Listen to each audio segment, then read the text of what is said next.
Welcome to Bike Week Radio Show. Powered by Geico. 15 minutes can save you 15% or more on motorcycle insurance. Bike Week Radio Show with Bobby Wooldridge, Broc Glover, and Paul Carruthers on San Diego's sports leader, the mighty 1090. Good morning and welcome into Bike Week Radio Show on San Diego sports leader, the mighty 1090. And thank you so much again for making us part of your Sunday morning routine. And a special shout out to all of those listening through that brand new handy dandy Bike Week Radio Show smartphone app. What a fantastic show we have today, my friends. However, it's a little quiet around here. That doesn't mean we're going to half-ass the show, though. Scott Cox was traveling somewhere from Boise to San Diego. Flight got delayed. He's, I still believe, sitting in the Sacramento airport. Airport. And it was going to be a close call. Of course, life happens. Flight delayed. So Scott Cox, not here. Paul Carruthers, on the road. Big day for Paul, communications manager for Moto America. And Paul will be joining us in just 1 second. And Broc is in Houston, and he was out there for Supercross. And so Bike Week Radio Show spread out throughout the entire country, or mostly just in Texas. But let's check out Paul Carruthers. I see now on the hotline. Paul, how we doing, buddy? Good morning. Hey, Bobby. It's nice to hear your familiar voice, and I can picture you sitting there all by yourself and looking across the lonely room and not seeing my handsome face must be difficult this morning. Something just like that, but yeah, I thought it was about like that. But no, I'm out here in Texas, and I think actually I'm gonna be able to run into my buddy Broc here at some point today. I think he's on his way. They had the Houston Supercross last night, and I think he's making his way to Austin, which I think it's only a couple hours away. So I might even, strangely enough, I might actually run into Broc in Texas before I actually run into him in San Diego. So. Well, make sure as the communications manager, make sure you have the red carpet rolled out for Brockster, as well as the grapes and the people with the palm leaves ready to fan him, because it's a big deal when Broc Glover comes to town. Oh, yeah. I mean, I'm sure this place will, Marc Marquez is a big deal, but I'm sure once Broc shows up, Marc Marquez will be quickly forgotten. Wait, I even see Broc. Broc, you there? I am here. I'm actually watching. I'm spying on Paul. He doesn't even know I'm here already because the Moto 3 race just started, and I'm watching him run around the track, going around turn 1 right now. Fantastic! Look at you guys hanging out without me. It's so funny because I just started opening doors to rooms around here, and I'm in like this storage room. And there's like women's dresses and like it looks like catering uniforms. Yeah, that's Broc's luggage. But I have I mean, I know where I am, but I don't know what this room is used for. But I tried to find the quietest place I could. Paul, how do you think I got that VIP pass? I just dressed up in a catering outfit and I walked around like I own the place. I'm walking through all the suites, delivering sodas and food. You know what I found out this weekend? It's the first time I've ever had to wear like a radio headset. And if you have a radio headset with an earpiece, I mean, you can pretty much go anywhere, no matter what pass you have. So if I suggest to any fans out there that can't get where they need to get at a Supercross or any other event, just buy a fake radio. Oh, that's worked. Yeah, that does work, actually. You're right. Or that or some sort of pit shirt. Well, I also feel like a really small, unqualified Secret Service worker. Exactly. Well, Paul, I know you're short on time because you were absolutely swamped today, and it's been a huge weekend for Moto America. Just give us what's going on in your world right now. Well, we actually we had our first ever races yesterday, so you can imagine my stress level was fairly high. And to add to that, of course, when our first race was sitting on the starting grid, the skies opened up. And it started raining, so that caused a little bit of you know what? It worked out pretty good because it's kind of like if you get everything thrown at you the first time and you can handle it, then everything else will probably get easier as we go forward. And the guys did a great job, and the race went off on time. And it was one of those things where the worst thing that can happen is if it's like a little bit of rain and then it stops, and maybe a little bit more and it stops. I mean, this thing. The skies opened up so everybody could put rain tires on, and there was no hesitation. It was called a wet race, and away they went. It was actually pretty exciting. We started the day with our super sport class, which is 600 cc motorcycles, and it was a good race. I mean, it was obviously slippery, and there was puddles and all kinds of cool stuff, and there was 5, 6, 7, 8 guys battling for the lead at certain times during the race. And then, when the red mist took over and they started to get a little serious, there was some guys that crashed out.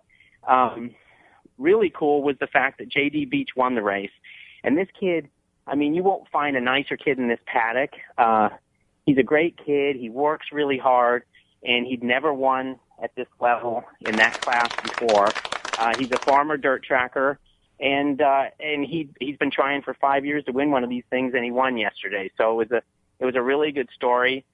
He dedicated his race win, as did Josh Hayes later in the day for the Superbike race. They both dedicated their race win to Dane Westby, who we lost about 3 weeks ago in a street accident. So it was a little emotional for him, but he handled it great, and it was good to see him win. He beat his teammate Garrett Gerloff. They're both on the factory Yamaha team, and then David Anthony, who rides an M4 Suzuki, was third.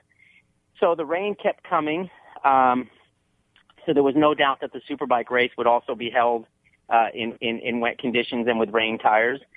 And, 40-year-old Josh Hayes, our buddy there from Oceanside, he turned 40 last week, and I've been ribbing him the entire week because I can tell he feels bad about it. And so he's opened the window there for some little ribbing by me, and I've been giving it to him pretty hard. But you know what? He's 40 years old, and he went out and he dominated yesterday's race.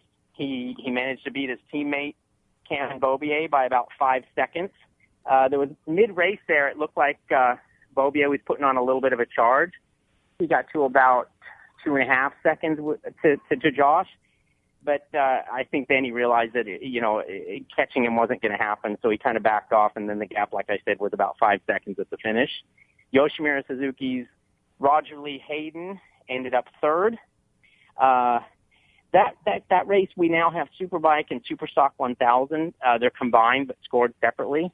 So it gives us a nice full grid. I think we had close to 30 guys on the grid. The Superstock race was won by Jake Gagne on the Red Bull Road Race Factory Yamaha R1.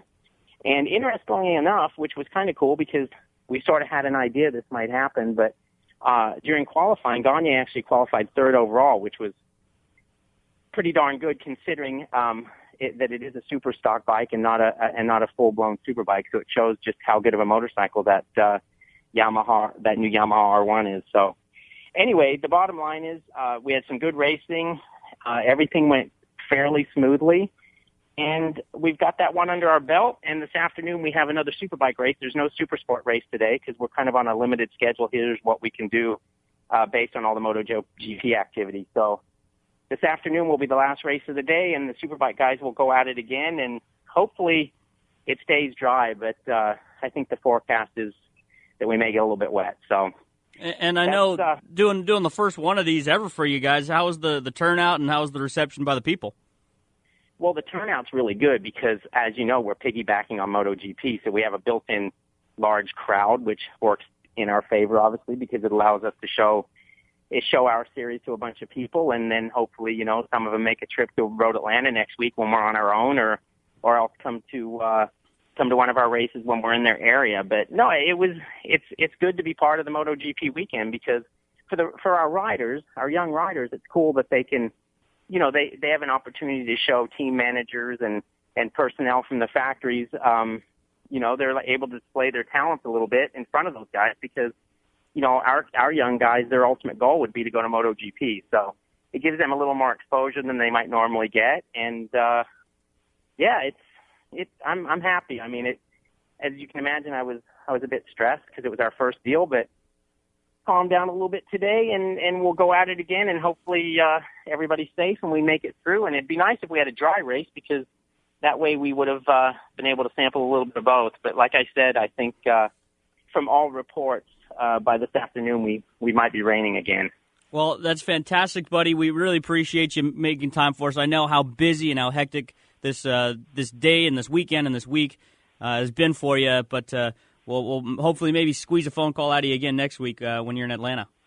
Yeah, I'm going. I've got a day here tomorrow, and then Tuesday I head out to Atlanta to do some pre-event media stuff. But yeah, you'll definitely hear from me next Sunday, and you guys can have a chat with Broc now. He can fill you in on the Houston Supercross, and then I'll go out there and look for a guy with not such nice legs in a catering dress. Thanks, Paul. All right, guys. Brockster, how do you like him pitching to you like that? I think you got great legs. Well, first and foremost, it just amazes me. I mean, I don't know if Paul realized, he was actually physically, he's going to have to work when he took this job with Wayne Rainey and the guys because, I mean, that sounds like almost 7 days he's going to have to work. He's going to need 30 days vacation after this, I think. Don't you think? Well, I think his wife's finally got a little peace and quiet around the house with Paul out for 2 weeks. Oh, I totally agree with that. So it's going to be fun to see him there. But, yeah, I just, as Paul mentioned, last night was the Houston Supercross, keeping the Lone Star State theme going here for the show. But it's just a big weekend in general in the Lone Star State. We have the big NASCAR race that was won by ex-motocross racer and father, his father, Jimmy Johnson's father, Gary, was a big motocross fan and San Diego native, El Cajon native. So we had Jimmy winning last night in NASCAR. We've got Supercross last night in the NRG ex-Reliance Stadium there in Houston. And then we got MotoGP going on this weekend at the Circuit of the Americas in Austin. So it's quite a motorsports weekend. And it was last night lived up to the billing. We had a couple of chances for guys to wrap up championships if they did all things right. And we saw that happen in the 250 race early in the night where Cooper Webb, and Cooper's just been kind of the class of that, the West Coast series in the 250 Supercross. I mean, he comes out right off the bat in the first qualifying session and just blitzes a blazing fast lap time. It's about a second and a half faster than the nearest guy. Pulls in, gives the nod to his mechanic, comes right over, mechanic walks over. They start to drive out of the stadium to go back to the pits, knowing that he's like, hey, when you lay down, it's like, you know how it is, Bobby, when you play golf, when you bust that 300-yard drive down the middle and you hit it as good as you possibly can. Well, Cooper Webb hit that lap as good as he needed to, and he was very confident nobody was going to touch it qualifying. And they grabbed him and said, hey, not so fast. We always interview the fastest guy. And so you need to stay here. Your mechanic can go back to the truck, but he stuck around and watched the rest of practice. So not often you see a guy that confident in his riding and to be able to lay down a time like that to be pole position. But Cooper Webb did it, and that was just a precursor to the rest of the night because when it came around to the main event, he worked his way through, passed a few guys, hung back behind Shane McElrath on the Red Bull, backed Troy Lee team on the KTM there, and made his move and won the race and wrapped up the championship for Yamaha. So it was quite a night there. And then as everybody was waiting to see what would happen in the 450 race, Ryan Dungey had a good chance of, as long as he finished third or better, and even if Eli Tomac won, that he would be able to wrap up his second 450 Supercross championship of his career. And so, a little behind-the-scenes dirt, the top brass, Pitt Beyer, who's the director of all KTM racing, he flew over from Austria, ex-world champion Heinz Kindergartner, he flew over. All these big brass came in. John Eric Burleson, the president of KTM North America, was there. So everybody was being real stealth, and they were not being seen, and Ryan Dungey didn't even know he was there. And so they all hung out hoping for it to happen, hanging out in a suite area that I was actually privy to be involved in and sitting up there watching the race. And so sure enough, when the main event started out, it didn't start exactly how I think the KTM brass would have liked to have it start, with Dungey kind of buried about mid-pack. And so he had to work very, very hard, and just as he's done all year, he rode perfectly and made his way up to finish second.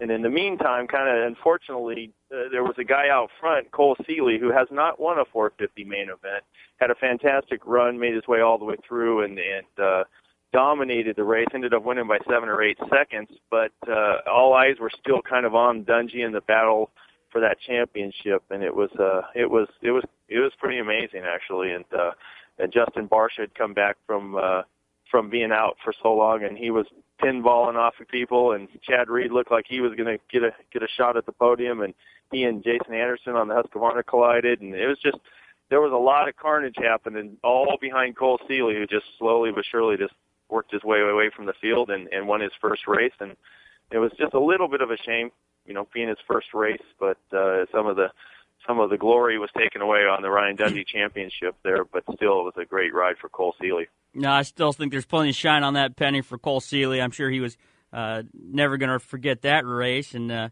Brockster, also, I want to talk about you guys next week are heading to San Francisco, Levi Stadium. First time going there because it's a brand new stadium, too. Absolutely. It's going to be great to see it. That's one thing neat about my job. I mean, I travel all over the country going to all these races, and I get to see all these fantastic stadiums that built, some of these new modern stadiums, and the new Levi Stadium up at Santa Clara, which is right in the San Jose area. It's supposed to be state-of-the-art with all electronics, and, who knows, they probably give you an iPad in every single seat you sit at. I don't know. That's probably how you order your beer, Bobby, but, it's just, you probably order a latte first and then follow it with the beer, right? I just want them to have, private urinals for, that you can get to. That's right. So when you do your beer rentals, you don't have far to walk. Exactly. Okay, yeah. So we are up there next week. But hey, one quick shout out to Mitchell Oldenburg. I mean, that name probably doesn't ring a bell to a lot of guys, but he's a journeyman privateer in the 250 class most of the time. But he busted out a 250 Yamaha YZ250F, a 4-stroke, and he entered in the 450 class last night and makes it to the main event and finishes 14th on the 250 against all the other 450. So that was kind of a nice little behind-the-scenes thing that happened last night in the main event of 450s. But getting back to Santa Clara, yeah, we're excited about running out there and watching. Unfortunately, the championships are all decided, but a new venue, a new stadium, and yeah, I mean, there's still plenty of good racing to take in, and like you said, just the fact that you're going to a new stadium has to have everybody excited to check out that track. Yeah, exactly. And last night, it was, if you watch the race on TV, you get a chance to watch it, or you've already watched it. I mean, the action that happened behind Cole Seeley from second all the way back to 10th place, it was a lot of banging going on, a lot of bumping, a lot of hits. It was.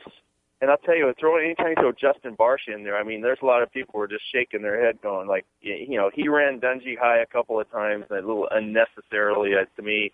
And Dungey was smart, realizing it's like, look, I want to make my way to the front here. I want to wrap this championship up. But, it just was, he had to be cautious there. He had to be careful to not hit the deck, and he did a great job. And then afterwards, Bobby, the KTM pits were right next to our Dunlop truck, and I mean, you're talking about Oktoberfest mentality. You bring those Austrians over there, you sponsor them with Red Bull, and I tell you, we're not supposed to have alcohol really openly in the pits, but after the race like that, there was Red Bull vodkas, there was schnapps going, there was beer going. It was like a beer, and then it started the Burnout Fest. So if you get a chance, go check out some of the Instagram. With the tires. The Burnout Fest with the tires. I got you. I was like, oh my God. I thought you were talking about the guys from Amsterdam again.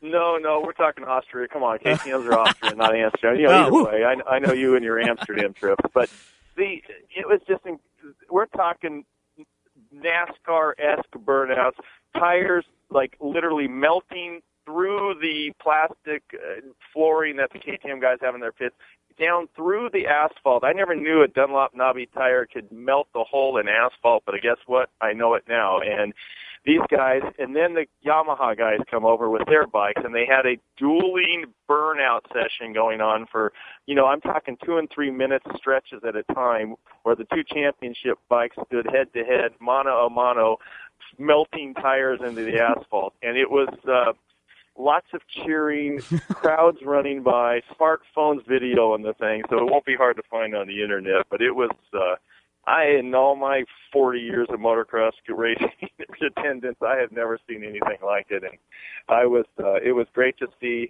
Ryan letting his hair down at the end of it all. And I mean, his wife, lovely wife, Lynn, she was over there, and I was asking her, and she said, it's been a really, really hard week. Lindsay was saying that Ryan's just been tough to deal with, and it's just been, his nerves have been on edge, just wanting to wrap this championship up. And they were just all very, very happy. And talking to Ryan's mom, and they're all happy to get it behind them now, and everybody can get back to normal. And it's just, unless you've been on that side of the nerve thing, it's understandable, but it's also hard to be. It's hard to be on the other side of a racer whose insides he's trying to be calm on the outside, but his insides are turning like a knot. Well, Brockster, I have a homework assignment for you for next week, okay? Okay, up in the Bay Area? Yep, up in the Bay Area, because as you know... Well, I don't know if you give me an homework assignment. I might have to, I might have to bring my attorney advice here. No. It's really an assignment not for me, but for everybody here in San Diego. And Brox, you're a San Diego guy. You live here in San Diego. And as you know, we need a stadium. And so this is the type of event that could be coming to San Diego. Because I know it was at Petco Park, but if we get that new stadium built, you're going to go up there to a brand new stadium that they were able to get built. And so after you come back, you need to take good notes, snap a few pictures, and then you need to go straight to the governing bodies here in San Diego and say, guys, this is the type of event we could host in a brand new San Diego stadium. I know it was fun at Petco, but it's a little small for what we're trying to do here. We need a big, brand new stadium, and then really get an incredible Supercross event here. Well, you got Mayor Faulkner's on your speed dial on your phone, right? Well, we'll just make that happen because honestly, we're talking about going to the stadiums around the country. It flat out pisses me off, to be honest, that every stadium I go to and I see Qualcomm's been around since the early 60s or mid 60s at the latest, and it is a kind of an embarrassment to America's finest city that we have such a crummy stadium, because you go to these nice stadiums and they're so nice and we have so many opportunities to host. With our weather, we could host Super Bowls and Rolling Stone concerts and you name it, but they don't want to come to San Diego and be in that Qualcomm stadium, unfortunately. It's just too old and the press boxes are archaic, everything about it. You get down into the guts of that Qualcomm stadium and it's a rotting mess, to be honest with you. It'd be nice to have something a little newer. Yeah, I mean, everybody talks about the Chargers, but yeah, Supercross events would be better here. And you're going to MetLife after that, after you go to San Francisco and New Jersey, and so that's a brand new stadium as well. And so, I mean, we're just not quite on the level we need to be to, because, I don't think Supercross is going to leave San Diego because they're too big of a support down here, but, man, it'd be nice to show them some love. Well, they sure left Qualcomm Stadium, though. They got sick of it, too, and it is true. It is true. It's another argument altogether, but, you're talking college bowl games, you're talking concerts, you're talking soccer events, you're talking anything and everything, not just the, Supercross and the Chargers. But, yep, I'm with you. So if you're out there, we're going to be voting on something. Remember, it's not just Chargers, a bunch of rich guys worrying about the NFL. It's a whole bunch of other venues and other events that can showcase America's finest city. Good stuff. Brockster, another home run out of you, my friend. I'm jealous that you get to go hang out with Paul Carruthers. I'm sure you guys will have a beer or something like that, and it's a darn shame that I couldn't be out there with you guys. Well, Bobby, there was an extra seat here. I have to give a shout-out to my friend Dan Cogdill here. We had our own chauffeured Sprinter van, but this isn't any old Sprinter van. We're talking might as well be in a private jet. We cruised up here from the Houston area, and that, our driver, Colton, got us up here safe and sound. Nobody got car sick, and we're going to enjoy the day at the MotoGP races like movie star that you are. Good stuff, my friend. Well, we'll catch you next week. Maybe even get you in studio since you're on the West Coast finally. Yeah, hopefully so. We'll talk to you soon, buddy. All right, buddy. The rest of the show. Take care. All right, bye-bye. All righty. Thanks again, Broc Glover and Paul Carruthers, joining us both out in Austin right now. Big Moto America series. And congrats to Paul for getting that first race underneath his belt. And coming up next, Gordon McCall. He's with the 2015 the Quail Motorcycle Gathering, and that's coming to Carmel in California Saturday, May 16th. A really cool vintage show, and I'm just cruising around their website right now at signatureevents.com or signatureevents.peninsula.com. And, man, some really cool old bikes on display. It says pre- and post-World War era finest bikes, and my goodness, some of them are really impressive to see. And so we're going to talk to Gordon McCall coming up next, but right now, here's one of those helpful riding hints from our good friends at Russ Brown Motorcycle Attorneys. Russ Brown Motorcycle Attorneys have been representing riders for decades, and here's Chuck Coro from Russ Brown Motorcycle Attorneys to provide you with a helpful riding hint. No one should ride a motorcycle without the proper training and practice, which you can get at one of the Motorcycle Safety Foundation schools. And you're in violation of the vehicle code if you ride without a permit or a motorcycle endorsement. However, if you're involved in a crash and you don't have either, your case, believe it or not, can still move forward. With certain exceptions, lack of a motorcycle endorsement is not admissible at trial to show that the rider was negligent. This helpful hint has been brought to you by Russ Brown Motorcycle Attorneys at 1-800-4BIKERS or online at russbrown.com. Is that your duck? Yeah. His name is Manny. I didn't need the name. I just want you to get the... I heard about your special buy 3 tires, get the 4th for a duck. Oh, not a duck. A 4th tire for a buck. This is based on a true story. We here at Toyota Carlsbad would like to clarify that the special is buy 3 tires, get the 4th one for a buck. A buck? Not a duck. A buck. Right. Toyota Carlsbad. Details online at ToyotaCarlsbad.com or stop in and visit Toyota Carlsbad's new parts and service center west of I-5 on Avenida Encinas, Carlsbad. Toyotas only. No animals have been harmed in making this commercial. Here's an idea. Bear with me. You could save quite a bit of money just by switching your motorcycle insurance to Geico. Piles of it, in fact. But there may not be a lot of room on your bike for all that extra cash. So I had somewhat of an idea. You could get one of those nifty little sidecars, pile it up with all that money you just saved, and merrily drive on your way. It's just a thought. Just off the top of my head.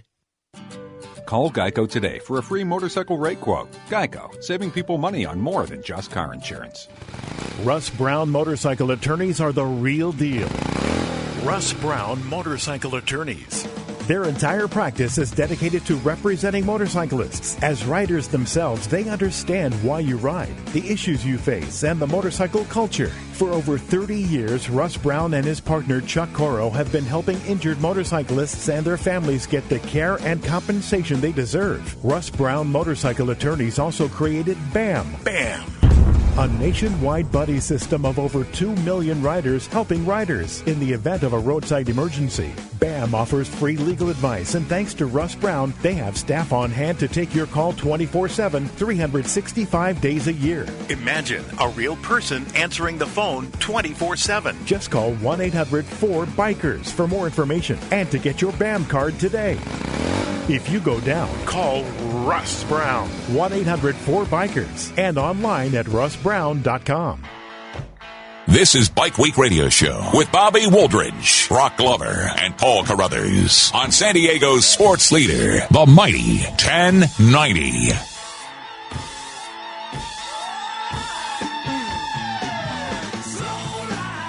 Welcome back, Bike Week Radio Show, San Diego sports leader, the mighty 1090. Thanks again to Broc Glover and Paul Carruthers, both boys on the road. Probably haven't seen their families in months. No complaints from the wives, though. Keep them out on the road. If you missed any of the show, head to BikeWeekRadioShow.com, check out the podcast, or download the brand new Bike Week Radio Show smartphone app. Best way to keep up with the show. We have poll questions. We have feedback. We'd love to hear your guys' feedback. And since we only have 1 hour here on those Sunday mornings, it's important to interact with you guys. Also, on the Facebook page, we get a lot of feedback there. And so keep that dialogue going. I know we just have 1 hour here on every Sunday morning, but keep that dialogue going. We love hearing from you guys. And there's always some sort of fun stuff we're throwing out your way. Prizes, tickets when there's events in towns, gift cards, all that good stuff. So let's talk to Gordon McCall right now with the Quail Motorcycle Gathering coming to Carmel in Saturday, May 16th, 10 a.m. to 4 p.m. 7th annual. My goodness. These guys are salty pros now. They've been doing it 7 times. Gordon, good morning. Good morning, Bobby. Thanks for having me on. Of course, Gordon. And just tell us a little bit about the Quail Motorcycle Gathering. And as I said, it's the 7th one, so this is just you guys know exactly what you're doing now, and this thing's getting pretty big. You know, we've really got some great traction. I'm also experiencing a little bit of the 7-year itch. We're mixing things up a little bit, which I think is important to do with any event. You know, you've got to stay relevant and fresh and moving forward. And we've added a couple of new attractions for this year's show, and it's really shaping up, Bobby. Fantastic. And so Quail Lodge and Golf Club in Carmel. And so we got a lot of listeners up and down the West Coast here and a lot listening online. And so tell everybody, how do they get to be part of this event, whether they're participants or just as fans? Well, and you know, there's room for both, and it's it's really nice. And these aren't our words; these are words coming from our media partners such as Cycle World, referring to it as really the best show of its kind in the country, which is really flattering. We try really hard. We're motorcycle people. You know, I'm a bike guy. I know you just mentioned Paul Carruthers. Moto America was actually born out of the Quail Motorcycle Show. Believe it or not, that all happened in my office, getting the principals together, and we're hands-on bike people. So we've created a show that's all-inclusive. You can come as a spectator, buy a ticket. It's an all-inclusive ticket. Again, the only really type of show that does this, where all the food, it's a wonderful barbecue lunch. It's all included. Parking, gear check, all of that is included in your ticket price. Or you can come as an entrant. We have 13 different categories for motorcycles, literally everything under the sun. We cross all genres of motorcycling. On paper it kind of looks like, is this going to work, mixing customs in with Grand Prix bikes and vintage British bikes, etc.? And the reality, Bobby, is it's their two wheels, and we all share the same interest in common. You get a bunch of enthusiasts together, and good things come out of it, and that's exactly what this show is all about. And I'm just looking at some of the pictures online, and these are beautiful. These are pieces of art. I mean, I can't imagine having all these bikes in one location at one place. And like you said, with so many different categories, there's something for everybody. Well, there really is. And one of the added features, I'd mentioned our 7-year itch. We've always featured a legend of the sport. We've had, last year was 4-time world champion Eddie Lawson. The year before was 3-time world champion Wayne Rainey. This year we've decided to honor 2 legends. We've got Mert Lawwell on tap, as well as Gene Romero, both AMA Hall of Famers, obviously, and as we all know, Gene took Mert's number 1 plate away from him in 1970, so nice little rivalry. There's a friendship there as well, but getting those 2 guys on the stage and chatting about their exploits of making a living racing motorcycles in their day is going to really be a treat. 2 great guys. The 2015 Quail Motorcycle Gathering coming to Carmel, California, Saturday, May 16th, Quail Lodge and Golf Club, and just does this sell out? Do people need to reserve their spot, or do you guys have enough room to house as many can come through the turnstile? We can take, we're equipped for that. As a matter of fact, we have a couple of really big groups riding up from Los Angeles. It's going to be well over 100 bikes. Our friends at Why We Ride, the documentary film, Brian Carroll's rallying up a group, as well as one of our partners, Bonham's Auction House, is rallying up a group. So we encourage people, if you can't make plans, if you don't know you're going to be available May 16th, and all of a sudden the night before you are, just come on out. We have tickets at the door. Very cool. And just what are some of the highlights people might be able to see, some of the rare bikes that you guys have had in the past or might know that's on the docket this year? Well, it's quite a cross-section, like I'd mentioned, but we've got everything from Vincent Black Shadows, Bruff Superiors. We've got a featured group of military bikes, literally 100 years representation of military motorcycles. We all know what an important role they played in defending our country. And we've also got Formula 750 bikes, a wonderful era of racing in this country leading up to the superbikes. We've also got a chopper category. So, you're going to see everything. We've got scooters. We've got, you name it, it's there. And actually, one of the fun things, Bobby, I always hear this from our guests after the show, you will always see something that you didn't know existed. That's one of our trademarks, yep. And what are some of the prizes people who are interested in entering? What can they win? So our title sponsor is Tudor, which is a brand of the Rolex watch company. So high quality Swiss chronograph is that's a gift to our best of show winner, as well as all of our trophies are provided by Tiffany. Very unusual in the motorcycle world to receive a Tiffany trophy at a motorcycle show. Yeah. The prizes are formidable, as are the bikes. And the food is unbelievable. And again, it's all-inclusive in your ticket price. Yeah, I like that. What do you guys got on the menu this year? It's going to be an amazing California barbecue. Ooh. Yep. I get here early to do some show prep. I don't get to eat. And usually by the time I finish off the air, I'm starving. And so my mouth's already watering. Well, and I have to say, too, Bobby, the setting. We're on the golf course at Quail Lodge and Golf Club. And it is absolutely Carmel Valley, California in May is breathtaking. It's stunning. It's quite a beautiful venue as well. Yeah, if you've never been to Carmel, and this is kind of something you need to go see, because, like I said, these are just beautiful pieces of artwork, and you put it on that setting of all that green grass, manicured grass, and everything looks beautiful. And I assume the sun will be out. It'll be May, and so it should be a fantastic day out there. Yep, I agree. We're looking forward to it. And we're getting some questions via the Bike Week Radio Show Facebook page. We're talking to Gordon McCall about the 2015 Quail Motorcycle Gathering coming to Carmel Saturday, May 16th. And Gordon, people are asking if you have a collection and what you might have in the garage. I actually do. I've got about 30 bikes, actually. It's been a lifelong passion of mine, including my first motorcycle, a 69 Honda CL90, which I still have. I've got a TZ750 Yamaha. I've got one of the Butler and Smith Formula 750 BMWs, the Reg Pridmore raced. Got a little Black Shadow, Vincent. I've a little bit of everything. Triumph Bonneville. Again, when I mention that we're not just event promoters, we're real. I think this is a great example of that. We live in I personally live in the motorcycle world and the vintage car world. That's my passion and my vocation. Very cool. And also, you do some charity work. I see through your website, the CHP Foundation, 1199 Foundation. Absolutely. I've always believed that anytime you get people together for something that's fun, you've got to have something good coming out of that goes, that's bigger than you are. And so we've always supported the 1199 Foundation. As a matter of fact, we have a ride. Unfortunately, it's sold out, so I can't really get people too excited about it, except for maybe the 2016 edition. We have a ride of 100 miles on Friday with 100 motorcycles, and we have California Highway Patrol involvement in that ride to kind of keep things under control. And you're right, Bobby. We like to draw attention and raise funds for the 1199 Foundation, a very noble cause to support the CHP officers' families that are lost in the line of duty. And it never hurts to have a few friends who are cops either, so I like the way you think, my friend. Well, what's great about that is those guys and gals are bikers. There you go. They are. They ride more than we do. Absolutely. One of my good friends of my dad, he's a motorcycle cop, and I love hanging out with him and chatting with him. They're the coolest, most fun guys, and if you do get a speeding ticket, I'm not afraid to be like, hey, Mike, Officer Mike, can you kind of help me out here? Yeah. Well, if you do get a speeding ticket from a motorcycle officer and you're on your bike, you probably deserved it. Yes. Very true. Yeah. And Gordon, I also saw that you're a class judge. How do you qualify as a not in this show. But you have before. I've helped other people with their shows. I know I just shipped 3 bikes out to Bill Warner's Amelia Island Concour. He had a wonderful Daytona featured bike group, of which a few of my bikes have Daytona history.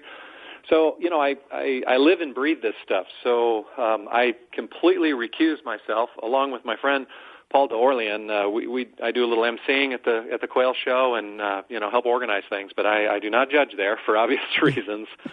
And is it the same judges through the years for you guys, or do you try to rotate those through? We're always rotating. There's it's fun. The judging part of it is it's a little hair raising because it's very detail oriented. You have to find people that are specialists in the categories that they're judging in. It's important to make sure that we're bringing people to the table that are qualified to be judging the bikes. And Summer Hooker is a very well-known, what a great name, right? Summer Hooker. So Summer is a very knowledgeable, dear friend, as well as, one of the most knowledgeable vintage motorcycle enthusiasts that I know around. And Summer is our chief class judge, and he assembles a group of about 30 other experts. They come from all over the country, and they have a good time judging the bikes. It's really a fun element of the show. At the same time, if you're not into judging and you just want to bring your bike and have a good time, you just kind of opt out of the judging and just be there to have fun. You can still win a special award. We have many subjective awards that don't require, the 100-point judging system. So, we encourage people to come there and have a good time. That's what it's all about. And what is probably the most popular class that you guys get the most entries for, and which one you guys would like to fill out a little bit more? And if anybody's listening, like, ooh, that sounds like a winnable category. I have that exact one, and get myself some hardware. Well, interestingly enough, I've got some room in the chopper category, and, I think that's because a lot of times folks with choppers just don't think of themselves as being included in, what's referred to as kind of a higher-level bike show. But we've got an entire category dedicated to choppers, and so I've got room for more choppers. I'd say the most heavily subscribed category are the European and British bikes. The Nortons, the BSAs, the Triumphs. There's a lot. They built a lot of those bikes, so there's a lot of them out there. And we've got a lot of good club involvement as well. The Norton Owners Club in Northern California is a big part of our show. Again, it's enthusiast driven. So as much as we have corporate sponsors such as Honda, Cycle World, et cetera, we have the grassroots side of it is there too, because quite frankly, that is the lifeline. That's our heart and soul of this vintage motorcycle community, are the clubs, you know. So we include everybody. Very good. Well, Gordon, we appreciate you making time for us here on a Sunday, and we'll definitely post some of the pictures on our Bike Week Radio Show Facebook page, because these are just beautiful bikes on a beautiful setting and background, and you guys put on a top-notch event. It is the 2015 Quail Motorcycle Gathering. It is on Saturday, May 16th from 10 to 4 at the Quail Lodge and Golf Club in Carmel. And Gordon, thank you so much. Bobby, thank you for the opportunity, and we look forward to hosting your listeners. You got it, buddy. All right. Fantastic. And so if you want tickets, like you said, you can get them at the door, or get them ahead of time, RSVP, and save your spot, because get that barbecue lunch, and it should be a very, very fun event. I wish we were able to make it up there from San Diego, and maybe we still might. I'll have to twist management's arm around here, see if they can foot the bill for us to take the show on the road. But speaking of on the road, I've just gotten a text message from our fearless leader, Mr. Scott Cox. The plane has landed. I believe the bags are in the car, and he's on the road. I don't know if he's going to make it here in studio, but I still want to talk to Scott, who just got in from Boise, Idaho. And so Scott's had a long day of traveling already, and I know he's fired up to get on the air, and he wanted to be with the show so bad. And we're going to give him that chance. We'll throw him a bone. Scott Cox, I'm coming to you next, my friend. Stay put. More Bike Week Radio Show coming up next right here on San Diego Sports Leader, the Mighty 1090. Is that your duck? Oh, yeah. His name is Manny. I didn't need the name. I just want you to get the... I heard about your special buy 3 tires, get the fourth for a duck. Oh, not a duck. A fourth tire for a buck. This is based on a true story. We here at Toyota Carlsbad would like to clarify that the special is buy 3 tires, get the fourth one for a buck. A buck? Not a duck. A buck. Right. Toyota Carlsbad. Details online at ToyotaCarlsbad.com, or stop in and visit Toyota Carlsbad's new parts and service center west of I-5 on Avenida Encinas, Carlsbad. Toyotas only. No animals have been harmed in making this commercial. Russ Brown Motorcycle Attorneys are the real deal. Russ Brown Motorcycle Attorneys. Their entire practice is dedicated to representing motorcyclists. As riders themselves, they understand why you ride, the issues you face, and the motorcycle culture. For over 30 years, Russ Brown and his partner Chuck Coro have been helping injured motorcyclists and their families get the care and compensation they deserve. Russ Brown Motorcycle Attorneys also created BAM. BAM! A nationwide buddy system of over 2 million riders helping riders in the event of a roadside emergency. BAM offers free legal advice, and thanks to Russ Brown, they have staff on hand to take your call 24/7, 365 days a year. Imagine a real person answering the phone 24/7. Just call 1-800-4BIKERS for more information and to get your BAM card today.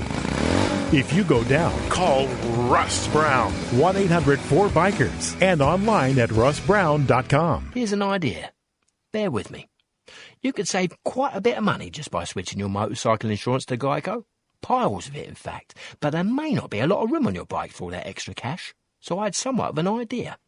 You could get one of those nifty little sidecars, pile it up with all that money you just saved, and merrily drive on your way. It's just a thought. Just off the top of my head. Call Geico today for a free motorcycle rate quote. Geico, saving people money on more than just car insurance. Hi, James here from Toyota of Escondido. Guys, if you're hearing this commercial, that means you are into powerful machines that go fast and are durable. Toyota of Escondido has the biggest selection in San Diego of Toyota Tacomas and Toyota Tundras.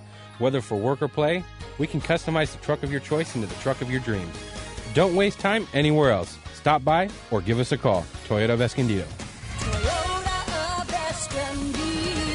Freeway close where Highway 78 meets Broadway, just east of the 15.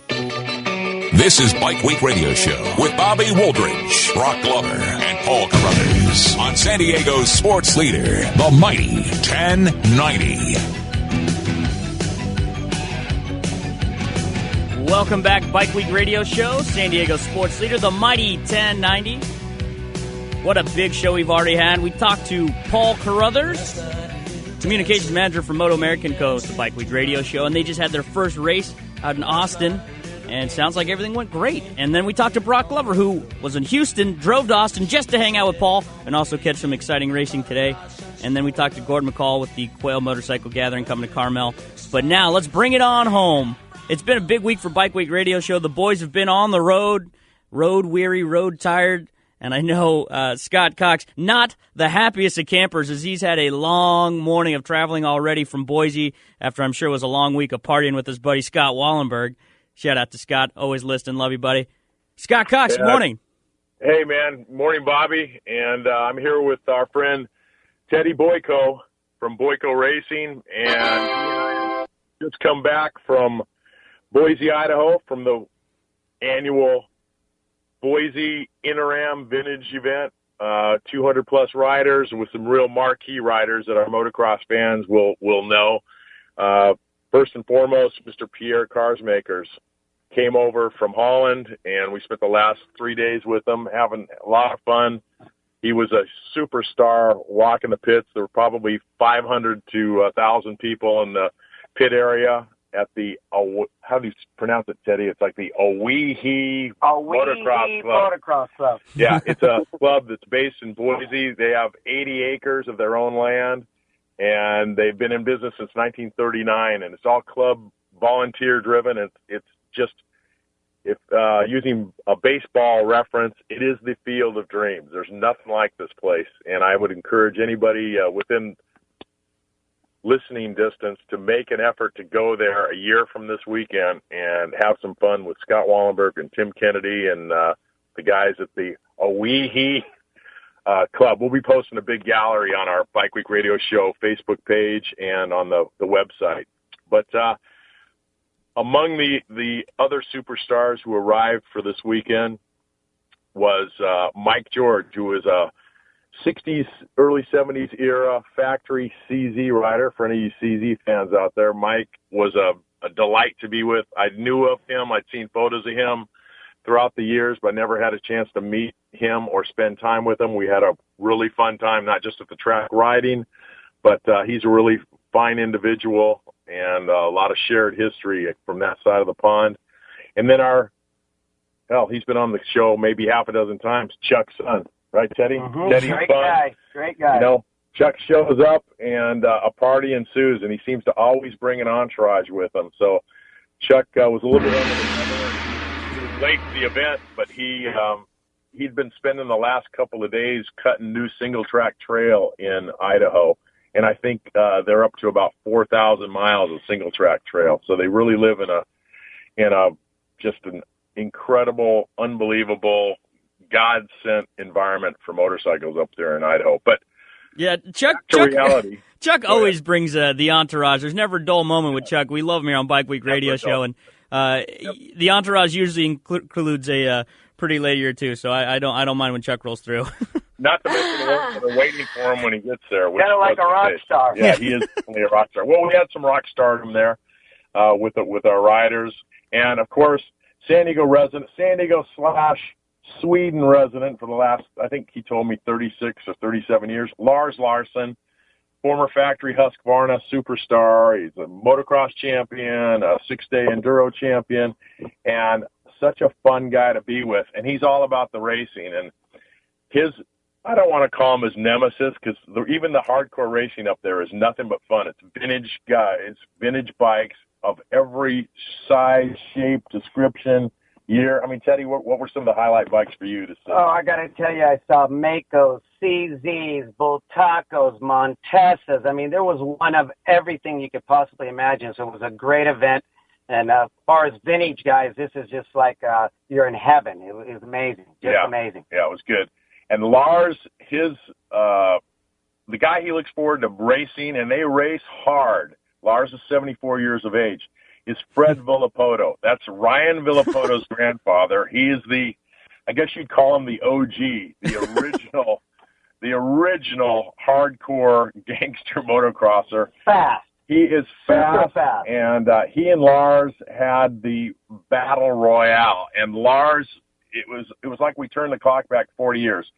Lars followed and chased Fred. They yarded the field. Don't act like you're... They smoked everybody off the line, and in both of their motos, and Lars beat him on the first moto. Unfortunately, he had a DNF in the second moto, but in his first moto, he beat him at the last corner.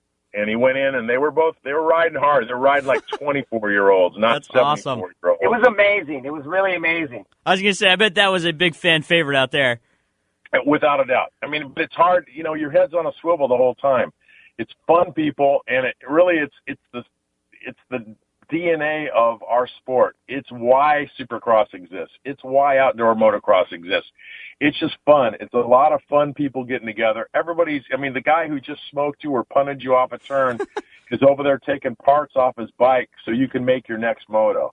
And it's a total spirit of camaraderie. No stress. No stress at all. And, you know, the stress, of course, for us, we had to come back to the reality of living and running businesses in Southern California. Teddy's a long time, those from the motocross industry and really jet ski industry, road race industry. Teddy Boyko is iconic here in California.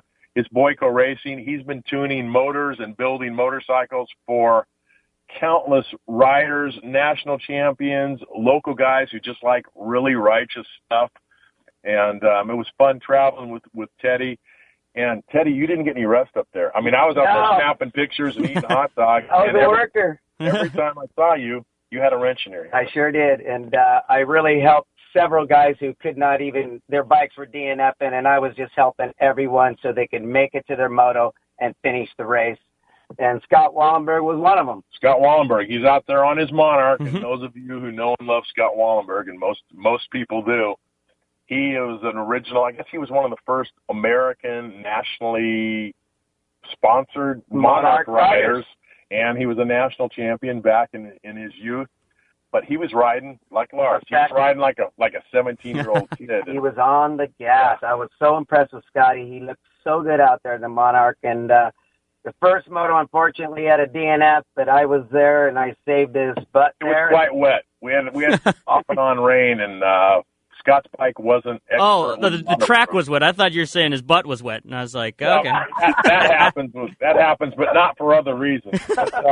Anyway, but you digress. And Teddy, BoykoRacing.com, shop right there. It says Costa Mesa, but man, you can't get much closer to the beach. You're basically in Newport right there, and you were living life right because you're about walking distance to the surf. Yes, we got a great shop.